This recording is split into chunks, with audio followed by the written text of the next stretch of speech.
Welcome to No Shade, No Tea, Just Vulnerability. I'm Glow, I'm Will Cook. and we are about to get into the truths, no filter. Let's get into it. What is something that you had to unlearn about yourself?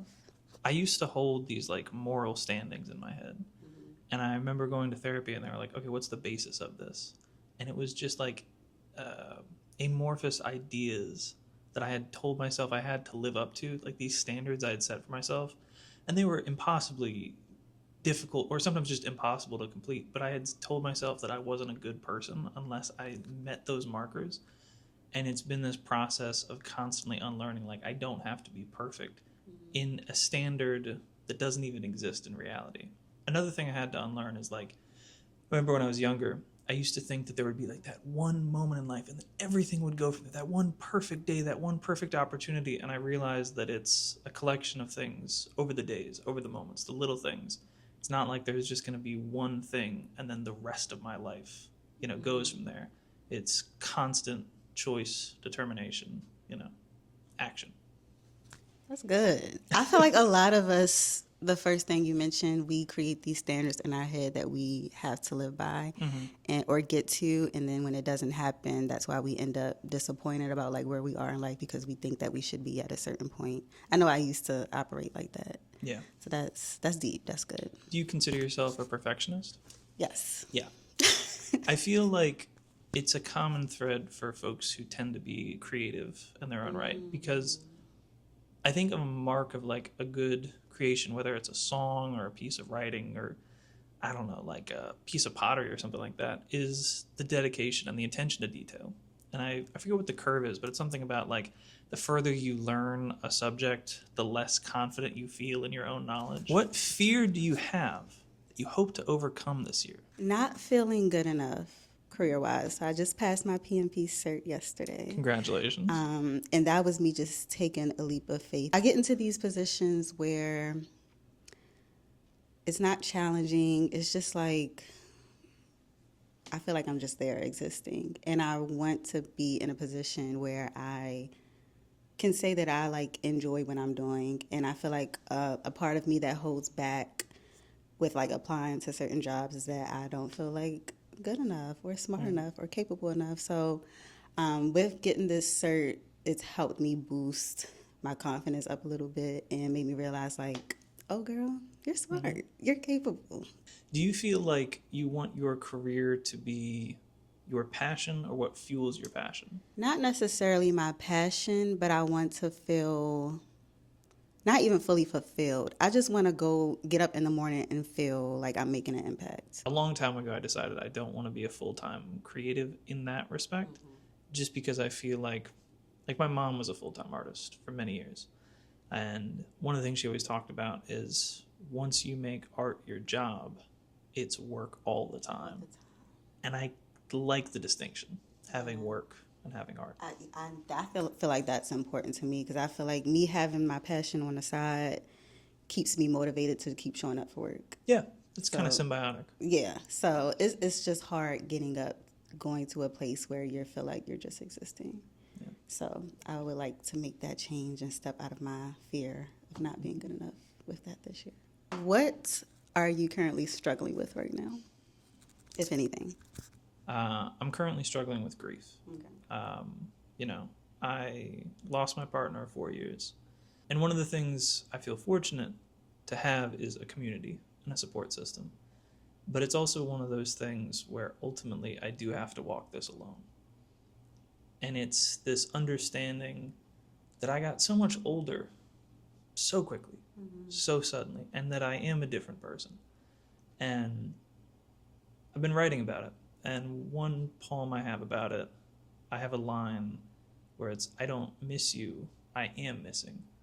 And it's the sense is like, it's not just the memories, it's having someone to walk through life with, having the confidence to go through situations, knowing that I have that kind of support.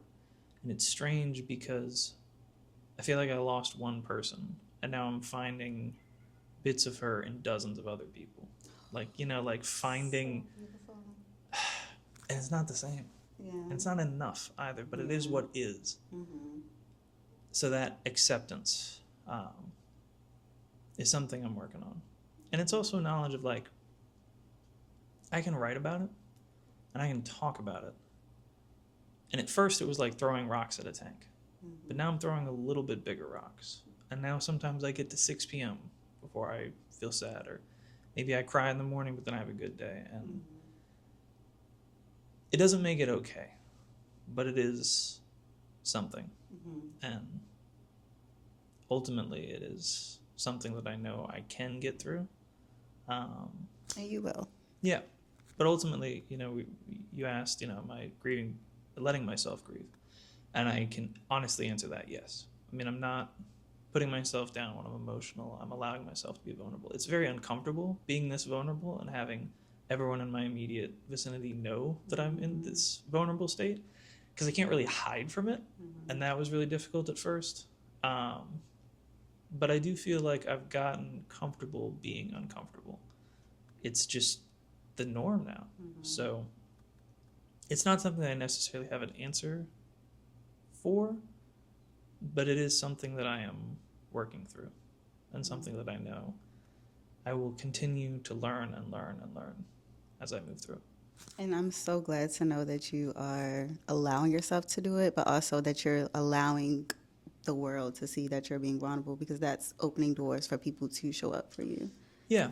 And if it's one thing I'm going to do is talk about my feelings. So it's like this, that does not change this. But it is weird because I have walls up that I never used to. And that's been something I've been trying to navigate. But I also, like, if you see me out, I'll walk out of a room in a second flat. Like, I need my own space sometimes. And at the same time, sometimes I need community. And sometimes community is that space. So I feel fortunate that I am surrounded by folks who understand grief in their own ways. And it might not be the way that I'm experiencing it, but it is guidance. Yeah. What philosophy has guided you most recently? Honoring your feelings. The type of person I am, being an empath, not wanting to hurt people, I can sometimes put myself and my feelings on a back burner and kind of like shove it to the side or ignore them.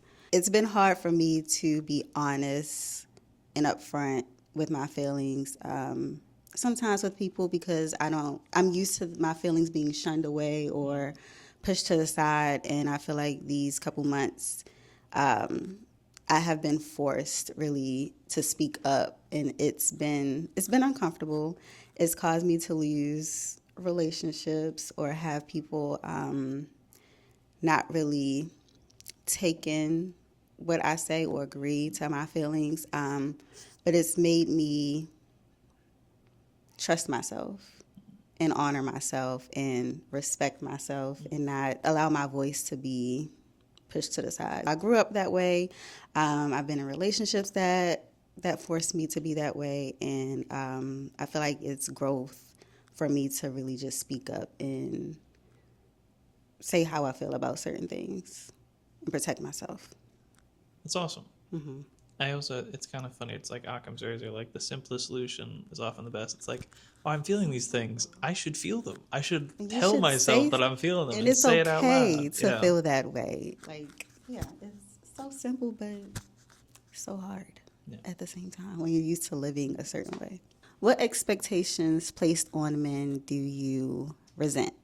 So growing up, I was always very emotionally in tune with myself. I always talked about my feelings. I always expressed how I was feeling. And it made it very hard to make friends growing up at times. Not all the time. But men are so often conditioned to be shut off and closed and stoic. And here's the thing. I have a book of stoicism, in my bookshelf. It's a great philosophy, but it's varied.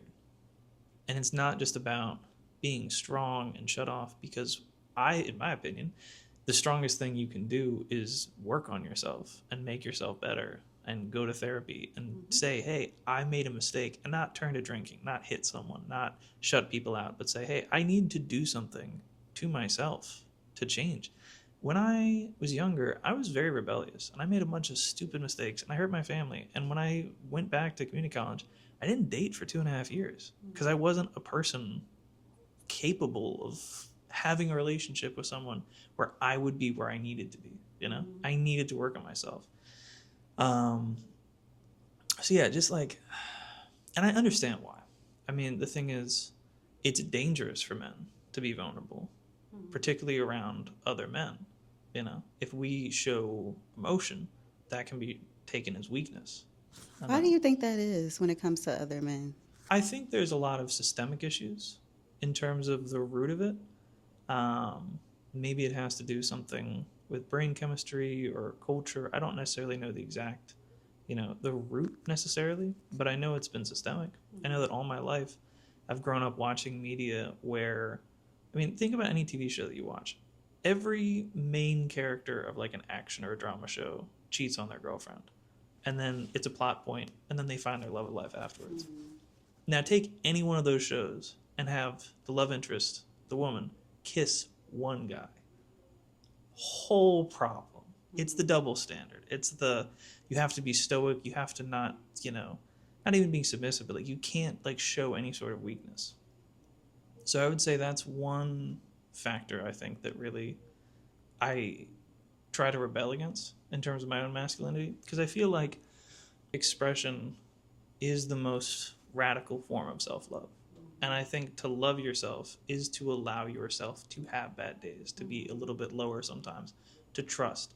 And I know that the best intimacy, not even, in a romantic sense, but just even platonic, has come from those moments of vulnerability, of opening up. And also, if you suggest a date, I think you should be willing to pay. I think that's a fair thing. I'm willing to pay for 80% of everything. Yeah. But if you're like, hey, I want to take you out to dinner, take me out means my wallet stays in my pants. I agree. Yeah. I agree. So do you think it's for men, or for you, I'll say for you, do you think it's easier to be vulnerable? Well, I'll say men because you're vulnerable. Do you think it's easier for men to be vulnerable with women than it is for them to be vulnerable with other men? I would agree. Yes. I think it is easier for men to be vulnerable with women. The problem is when men feel like their vulnerability is being threatened, that's when they lash out, which is what makes men dangerous. Because when they get into those positions of, I can trust this woman, and then all of a sudden their ego is bruised, or they're hurt, or they feel like they're disrespected, now all of a sudden it's not just, I don't feel good. It's now I feel in danger because I thought this was a space, right or wrong, that I could be safe, and now I'm going to lash out. Now I'm going to hurt someone. And I feel like that is the systemic issue, is that we find solace in those that we will hurt if we find that we can't be vulnerable with them anymore. And it's wrong. Yeah. And I know for myself, I've always had an easier time talking with women. I have plenty of great guy friends, but I have great guy friends that I simply don't have certain kinds of conversations with. Not because they're a bad person, but because we're not on the same sort of emotional, wavelength in that way. I've noticed that a lot of men, like the friends that they have, they aren't super vulnerable with them. No, I mean, I can think of several good guy friends. I do not know what their birthday is. It's like, I've been over to the house plenty of times, play with their kid, everything, potlucks, everything, and no idea, It's just, it's a kind of a different setup. I'm trying to do better, men. Y'all got to be vulnerable with each other, okay? Yeah. Work it out. Go to therapy. No, for real. Everybody should go to therapy. And not because you have problems or you're in a bad place, because, everybody needs to talk through something. Yes. And it's, again, kind of going back to the idea with grief, it's like, it doesn't stop. I remember working with a woman who helped me with somatic sensing, coming back to the body. And after that really rebellious period, I realized that a lot of what I was struggling with was a younger version of myself that didn't feel safe. So I developed she helped me develop this kind of framing where I would literally envision myself holding that younger version of myself. And that, probably more than anything else, has been one of the most impactful things I've gotten from therapy.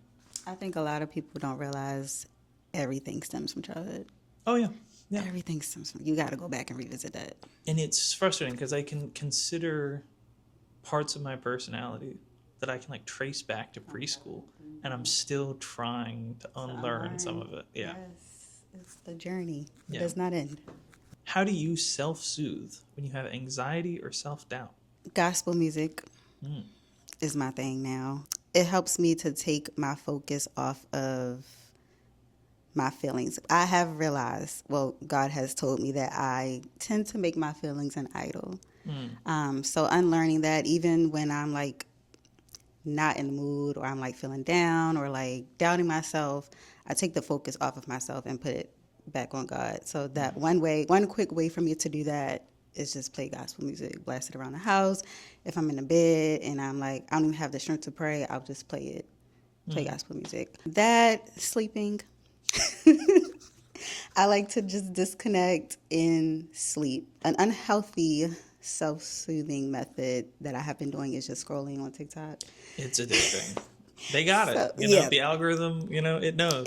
Yeah. it just it makes me feel a little bit better. But I'm trying to get out of that, and cut that out to let that not be the thing that I run to. How do you feel? Well, first of all, have you had a relationship with God all your life, or is it something that you found later points in life? I grew up in the church, and my mother was like heavy into God, but I can't say that I've actually had a relationship with Him until like a serious one, till maybe like 3 years ago. Nice. Yeah. My grandfather was a minister. And what was wonderful was like he set the standard in terms of faith for me. Because when I like, every time I went to visit, I mean, we'd say grace, and, you know, he performed the wedding ceremony for like all his kids, and, you know. But the thing is, he never preached. He led with faith. He led with love. But he never told someone what to do. He just was faithful, and he practiced, and he studied, and he was a humble man and worked with his hands and literally like Christ-like, absolutely. And when he passed, I mean, he'd had a heart attack, and the doctor, I have a poem about it, but the doctor said he only had, you know, some hours to a day to live. And he said, okay, take me home to my wife, you know, laid in bed, talked about the gardening that he was going to do, passed in his sleep. And I really believe that God gave him the best death because of that life. But it's also allowed me like to have a filter, because when I hear people talk about their faith in a certain way, I always go back to Richard Hart. You know, it's like I know what it is to live an honest and faithful life. And I think a lot of that comes from the self-work. And it absolutely is being involved with the community and helping. But it gave me a very discerning eye when people started talking about their own faiths in certain aspects, because I thought it became more performative than inherent. And I will always have some gripe about that. As you should. Yeah. As you should. I think that you say your grandfather. Grandfather, yeah. The way he lived is how we are supposed to live by our life. Yeah. Like, not what we say and what we tell someone to do. Like, you're supposed to live it. Yeah. Fruit of spirit. You're supposed to have that and live it, and people are supposed to see that and recognize that. I remember one time, a couple years before his passing, we had just random people show up at my grandparents' house, and they're like, hey, we were in the area, you performed our wedding ceremony like 30 years prior, but we never forgot the vows that you like helped us write. You know, it's just stuff like that, like genuinely. You know, my mom and they used to live in DC, and when MLK was assassinated, there were, you know, the riots and all this stuff, and my grandfather put on his clerical collar, and he actually went to like this Hispanic congregation where their church had been burnt down, and he moved them into his church, and now it's like a Hispanic congregation some decades later. And it's just, I don't know, it always taught me like that having faith isn't about knowing necessarily in like a logical sense. It's that ability to believe in something. What is something from your childhood that still affects how you show up today? When I was in high school, I had an experience that really rocked me, genuinely derailed the trajectory of my life, because it was a time where someone betrayed my trust in a way that made me very vulnerable. And it was something that I worked through for years. And the cool thing is, I've been able to write about it. And I'll still remember Amira actually helped me write about it. Because when we were preparing for Southern Fried, you know, getting ready for the slam competition, we were going up against Charm City, and we were watching the slams that their members had did and all this stuff. Because, you know, she had always showed me Brave New Voices and, you know, all these different things. We got to the last video, and the screen went black, and she just put her hands on mine and very gently said, "Have you thought about writing about high school?" And I just leaned back and kind of crossed my arms, and I ended up talking for hours. And it was like something had been right in front of my eyes, like a pane of glass. And I had never considered to write about, because it was never something I ever talked about. I mean, in all the things that I ever talked about, I never expressed this experience. And now I get to put it on stage, and it takes something from me every time, but it also gives something. It's like that, the give and take of it, really.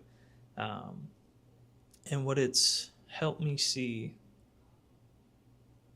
is that, you know, a lot of people talk about, like, oh, you put art on stage and it makes you very, like, oh, you're healing people. And I'm like, look, that's great if I do, but it's not for y'all in this moment. Yeah. Like, for me, it's I'm talking to that kid. I'm talking to that kid that was scared and alone. Because for a long while, I was very sad. I had a lot of depression growing up, and there were moments where I didn't think I would make it to 20, you know, like for years. I just never, it was hard for me to plan for my future because I couldn't even imagine, you know, making it through that. And then I did. And I had to figure out a life after that. And I feel like that experience and some subsequent experiences have helped me understand that this is the life I have. And why would I not do everything with it? Question, because you mentioned depression when you were a child or younger. When depression shows up in adulthood now, how do you cope? I think the first thing I try to do is recognize that I'm going through it, because I still experience it. I mean, recently I have definitely been feeling it.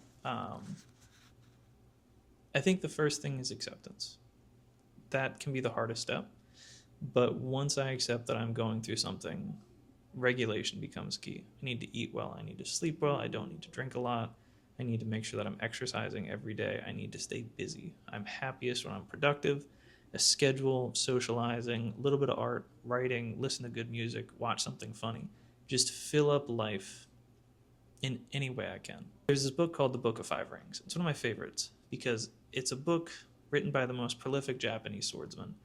And he, you know, died at the very end of his life, old age, or of cancer, really. But in the last 2 years of his life, he wrote this book on sword fighting. But it's really about moving through life. And all the styles are different stages of life. And his thesis is essentially, if you want to be a great swordsman, write poetry and drink tea and be in nature and do calligraphy and take long walks and be friends with animals and socialize. It's like, if you want to be good at one thing, do all. So in the moments where I feel like I'm at my darkest, I try to fill it up with all the aspects that remind me of life. That's good. That is beautiful. I'm going to have to take that with me. Put that in my back pocket. Yeah. I like that. What's a lesson you've learned from someone you don't like? Whoa! Okay. That is really good. Every person that I don't like has taught me to love myself. There we go. That's it right there. I feel like a lot of interactions I've had with people that I wasn't too fond of reflected how they felt about themselves. And I kind of got the brunt of that. And I used to take, I kind of low-key still take stuff personal, but I'm learning now that I'm getting older to not really take things personally and realize that people are dealing with their own things, and that sometimes when they lash out or they treat us a certain way, it really has nothing to do with us. So it made me realize the importance of really being in tune with myself, making sure I love me so I can exude the love to other people and not, you know, the things that I'm carrying, put that on other people. Yeah, I would completely agree. Yeah. And kind of going back to your earlier point about humility, I feel like that's one of the most valuable commodities that is missing in many folks, because it's really easy to be excited if you have success. It's much harder to say, okay, let me be careful how I portray myself, because in the same way that when people have been unkind or unfair and you've learned something about them, if you are not humble, they will learn something about you in that moment. And I remember, there's a book I read a long time ago, but People form first impressions in half a second, and you can unlearn them, but it takes up to 6 months. So your first impression is your best impression.